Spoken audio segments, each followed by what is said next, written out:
Hey, what's going on, everybody? Today we are going to be talking about the Nike Air Force 1 Low CR7. Now, obviously, this is Cristiano Ronaldo's shoe, and we're going to be talking about essentially potential resale value of the shoe, some release information. In addition to that, of course, how to cop them, how to get the Cristiano Ronaldo 7s. First, before I start any of this, I kind of wanted to discuss the meaning just briefly behind the shoes, because I know a lot of you might have been confused. You might be saying, Keith, why is the Nike sign looking like that? Why is it not a flat Nike sign? Well, the whole meaning behind the shoe is that Cristiano Ronaldo's mother only granted him 2 shoes as a child. One for playing soccer and just playing in general, and the other was for school. And he was constantly getting holes in his shoes, so his mom would actually patch them up so they would last longer. Hence why they look like they're stitched, almost like why the Nike sign is stitched.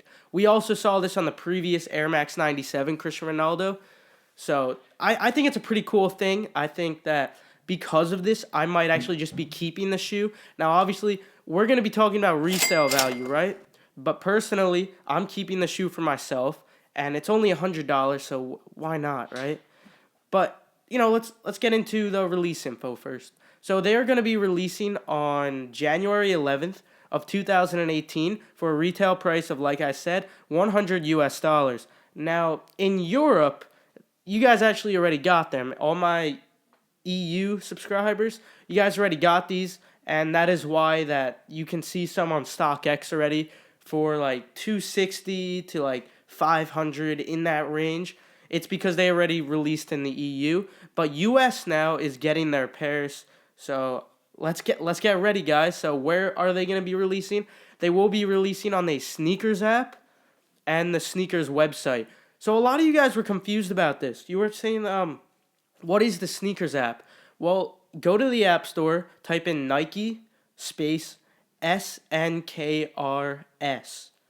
You don't actually type in sneakers. It's weird. It's like, I don't know why they do it like that, but also, if you don't have access to the app for some reason that I'm not aware of, go to the Nike site, click on men's, then you click on shoes, I believe, and then right underneath shoes, it will say sneakers, like the SNKRS. You click that, and it will take you to a specific site designated for Nike sneakers only. And then you'll see on there that these are set for 10 a.m. Eastern time, I believe, on January 11th. So essentially, that is all the release info we have. That's all we really need, to be honest. So let's talk resale value a little bit.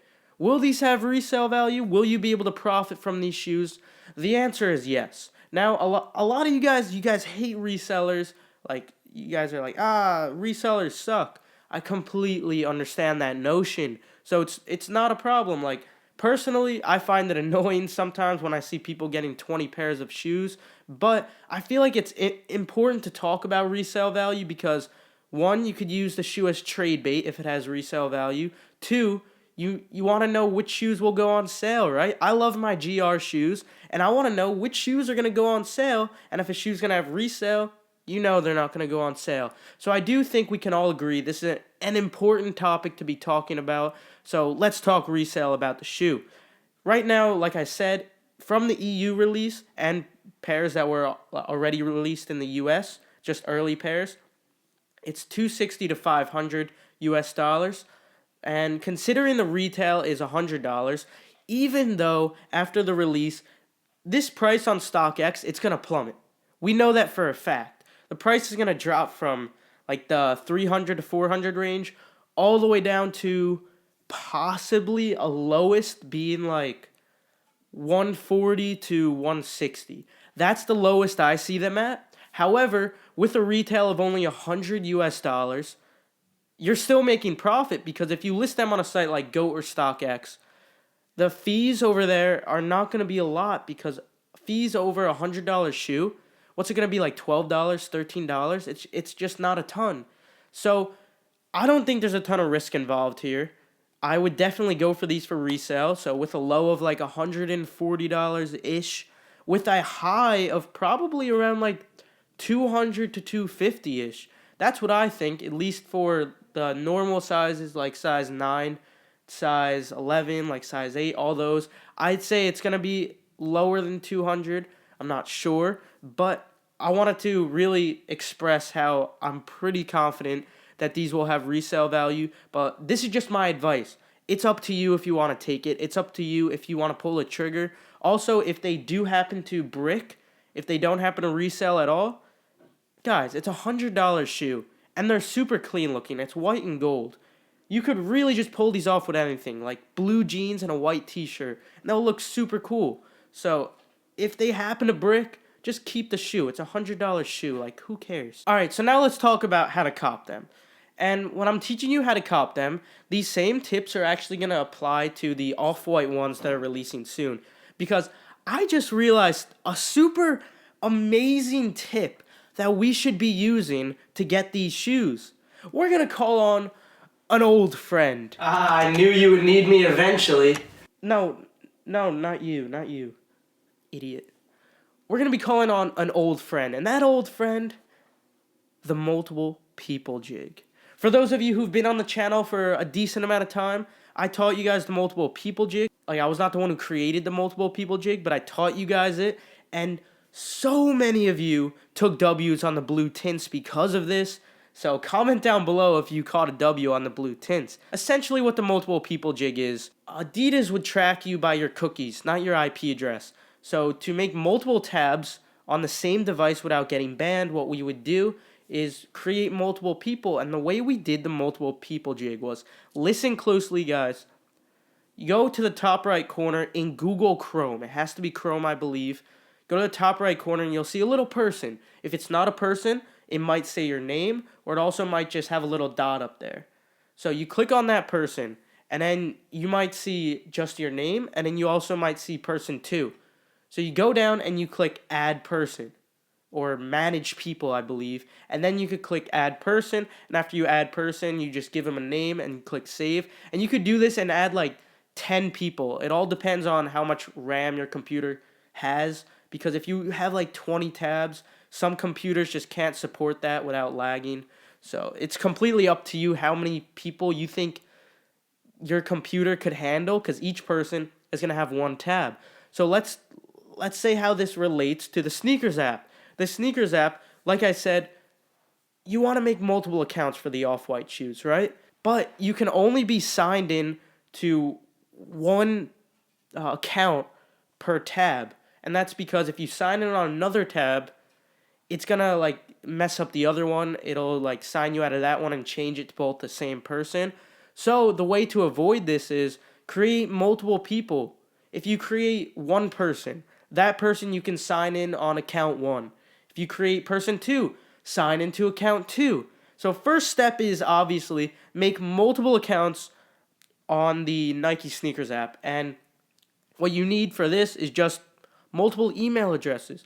If you only have one email address, you got to create more email addresses. So the whole key here is just creating things. First, create multiple email addresses. After you have that done, then you create multiple accounts on the Nike sneakers app.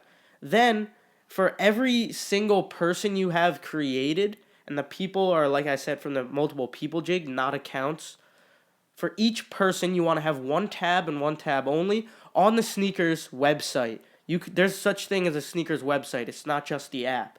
So on the website, what you want to do is just sign in to one account, and then on the second person, you sign in on another account, and they won't interfere at all. And you need to stay on all of these tabs at once. If you leave, I believe it will mess you up, because there's 2 ways these are going to release.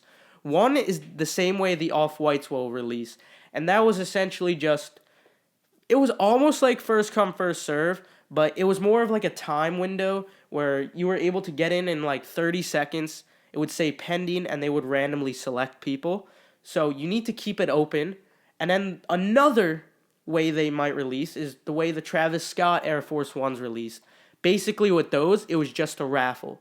All you would do is click sign up or something like that, or just enter me in the raffle, and it will automatically deduct the payment if you won. So it'll be one of those 2 ways. If there's another way, I'm sure these methods will work anyway. So basically, I think I have like 5 accounts already. So what I would do, I would make first on the first person, right? This is my example. I'm trying to make this as clear as possible so no one is confused. So I'm sorry if it's a little repetitive for those of you who already understand it. So what I would do is I would click person 1. I'm signed in as person 1 on Google Chrome. Then I would go to the sneakers website. I would sign into my first account and I would go to the release that says CR7, the shoe, like Cristiano Ronaldo's shoe. I would go to that and I would wait for the release there. Then I would make the tab smaller. You could do this by going along the edges of it and you basically just shrink it like this so you can fit multiple ones on top of your computer. So after I have that one done, I do the same exact thing, but on person 2. So on person 2, what you're going to want to do is sign into another sneakers account. It has to be a different one. So I really do think this is going to work, and the whole point is that you don't need multiple devices. So you don't actually need to do the multiple people jig if you have like 10 computers. Basically, all you need to do is just create 10 accounts and use one account on each computer. Or you could even use other browsers. You could do one on Safari, one on Firefox, one on Chrome, and you'll be fine. But I personally think the multiple people jig is just the simplest, but it's up to you guys. And of course, you also want to try on the app.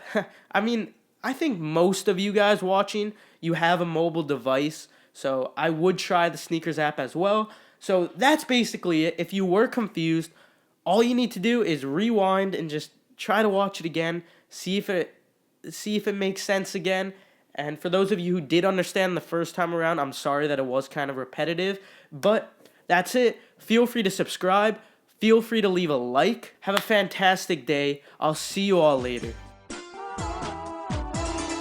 Bing bang, ding ding ding.